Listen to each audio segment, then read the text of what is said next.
Hello friends. हमारा जो chapter चल रहा है कंटिन्यूटी एंड डिफरेंशियबिलिटी यानी सातत्य एवं अवकलनीयता, तो उसमें एक बहुत महत्वपूर्ण फंक्शन आता है महत्तम पूर्णांक फलन, जिसको ग्रेटेस्ट इंटीजर फंक्शन भी कहते हैं। क्योंकि इससे रिलेटेड हम क्वेश्चन करने वाले हैं, तो पहले हम इसको समझ लेते हैं कि ये महत्तम पूर्णांक फलन होता क्या है। देखिए, ये एक स्पेशल टाइप का एक फंक्शन होता है। ठीक है, ये एक स्पेशल टाइप का फंक्शन होता है जिसको हम इस प्रकार से डिनोट करते हैं। मैंने क्या लिया, मैंने एक्स लिया, कोई भी नंबर, और उसके दोनों ओर ब्रैकेट लगा दिया। ठीक है, अब देखिए इसमें क्या है, जो ये एक्स है, जैसे ही मैं इसको एक ग्रेटेस्ट इंटीजर फंक्शन के रूप में लिख रहा हूँ, तो यहाँ पर जो ये एक्स है, ये जो एक्स है, ये किसी भी एक वास्तविक संख्या यानी रियल नंबर के लिए एक्स क्या है, जहाँ पर एक रियल नंबर है। ठीक है, ये उसको बताती है कि जो जैसे ही मैंने उसमें ये बॉक्स लगा दिया, तो इसका मतलब क्या हो जाता है, इसका मतलब हो जाता है कि या तो इसकी वैल्यू या तो उसकी या तो इसकी वैल्यू यही होगी, यानी जो अगर मैं इसके अंदर माना 1 लिखूं, तो इसकी वैल्यू क्या होगी, 1 ही होगी, या इससे छोटा है, या क्या हो जाएगा, या तो यही वैल्यू हो जाएगी या इससे छोटा। ठीक है, जो भी मैंने किया, या क्या हो जाएगा, एक्स से छोटा नंबर, छोटा, एक्स से छोटा।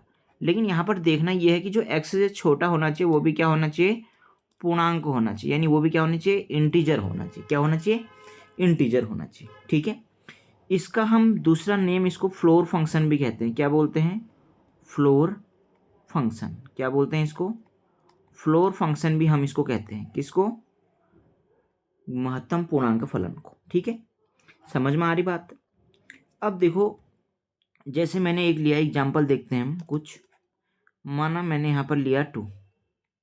ठीक है, चूंकि ये तो अपने आप में ही पूर्णांक है, तो इसका जो वैल्यू आएगी वही एक्स के बराबर, या तो इसकी वैल्यू क्या आएगी, एक्स के बराबर, यानी इसका आंसर कितना हो जाएगा, 2। ठीक है, या एक्स से छोटा पूर्णांक, जैसे मैंने एक नंबर ले लिया 2.44। मैंने क्या लिया, 2.44 एक नंबर लिया, तो मैंने क्या कहा है, इसका जो आंसर होगा या तो एक्स होगा, लेकिन यहाँ पर तो 2.44, अगर सिंपल है तो यही आंसर। लेकिन अगर यहाँ पर पॉइंट कोई और नंबर भी है, तो ये क्या होगा, एक्स से छोटा पूर्णांक। अब 2.44 से छोटा पूर्णांक कौन हो गया भाई, 2.44 से छोटा पूर्णांक कौन हो गया। आप कहोगे सर इससे छोटा पूर्णांक तो 2 है, 2 है ना भाई। जो हमारा 2.44 है, इससे पहले जो पूर्णांक आएगा यानी पूर्ण नंबर, वो क्या आएगा, 2 ही तो आएगा। आ रही बात समझ में, इसलिए इसका आंसर क्या हो जाएगा, 2। क्योंकि ये क्या है, एक पूर्णांक है, आना क्या है, पूर्णांक ही आना है। ठीक है, आ रही बात समझ में, यहाँ तो कोई डाउट है नहीं है। ठीक है, यहाँ तो कोई दिक्कत नहीं है। जैसे मैंने एक एग्जाम्पल ले लिया 5.9। मैंने क्या ले लिया, 5.9। अब आप देखिए 5.9 से छोटा एक पूर्णांक, तो 5.9 से छोटा पूर्णांक कौन है। अब 5.8 तो नहीं हो सकता ना, क्योंकि पूर्णांक नहीं है। पूर्णांक का मतलब कैसे होते हैं, पॉजिटिव नंबर, नेगेटिव नंबर और जीरो। ठीक है, तो उसमें पूरा एक होल नंबर आ, मतलब पूरा नंबर आ जाएगा, तो वो क्या आ जाएगा, 5। क्या आ जाएगा, 5। तो इसका आंसर क्या हो जाएगा, 5। ये बात समझ में आ रही है। माना ये है एक 3.0, तो ये तो 3 है, ये तो 3 है, क्योंकि पहले से पूर्णांक है, तो इसका आंसर कितना आ जाएगा, वही आ जाएगा। आ रही बात समझ में। लेकिन अगर कोई 0.1.2222 है, तो इससे पहले का पूर्णांक, यानी इससे 1.22 से पहले का पूर्णांक कौन सा होगा। पूर्णांक में पूर्णांक क्या होते हैं, माइनस वाले नंबर, प्लस वाले नंबर और जीरो। तो 1.22 से पहले जो पूर्णांक आएगा वो क्या आएगा, 1 ही तो आएगा। आएगा नहीं आएगा, समझ में आ रही बात। ये बात आपको समझ में आ गई। अब कुछ देख लेते हैं हम। माना मेरे पास कोई नेगेटिव नंबर, ठीक है, माइनस, हम इसको थोड़ा सा वो कर लेते हैं,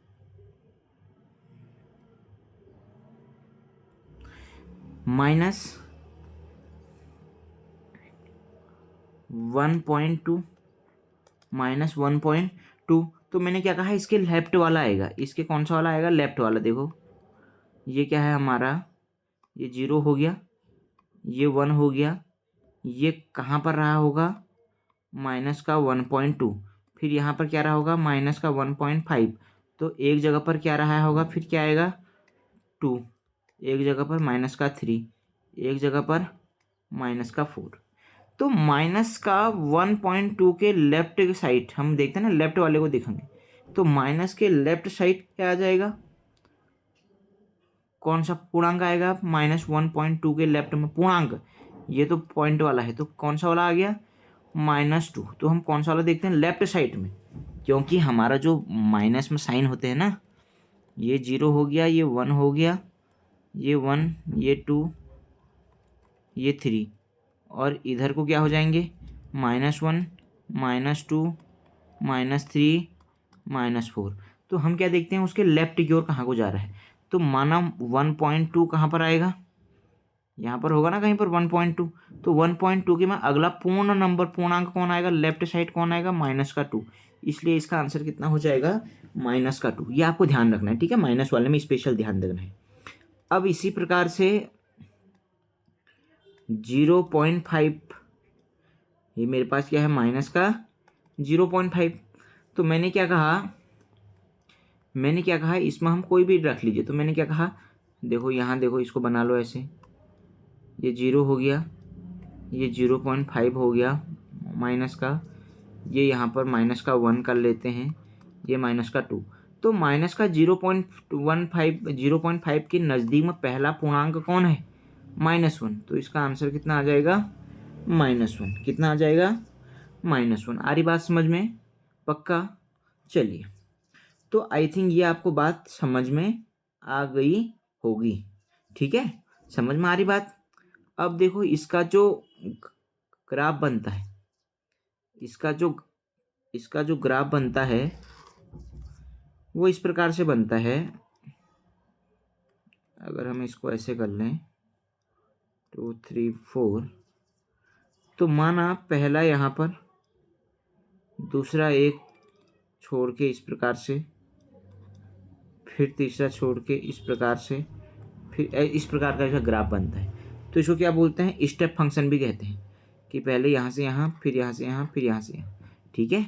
आई थिंक ये बात आपको समझ में आ गई होगी, ठीक है। तो मेन फंक्शन जो हमने आपको बताया वो क्या आ गया, समझ में आ गया ना, उसके लेफ्ट साइड वाला। आई थिंक ये आपको समझ में आई होगी ये क्लास, इसको आप ध्यान से समझेंगे, और अब मेरा मानना है कि अब आपको समझ में आ गया होगा, ठीक है। हमने क्या करा, जैसे एक चीज़ और हम और देख सकते हैं, जैसे मेरे पास कोई नंबर है 0.999, ठीक है।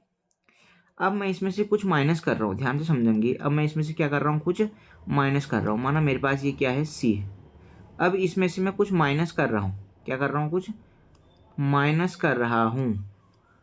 तो अगर मैं इसमें से कुछ माइनस करूँगा, अगर मैं इसमें से कुछ क्या कर रहा हूँ, कुछ माइनस कर रहा हूँ, माना ये माइनस कर रहा हूँ, तो इसका जो ग्रेटेस्ट इंटीजर फंक्शन आएगा वो क्या हो जाएगा, उससे एक कम हो जाएगा, क्या हो जाएगा, एक कम।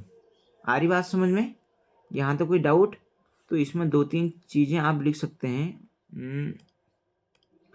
इसी में हम लिख देते हैं कि अगर हमारा फंक्शन, अब ध्यान से देखेंगे, अगर हमारा जो फंक्शन है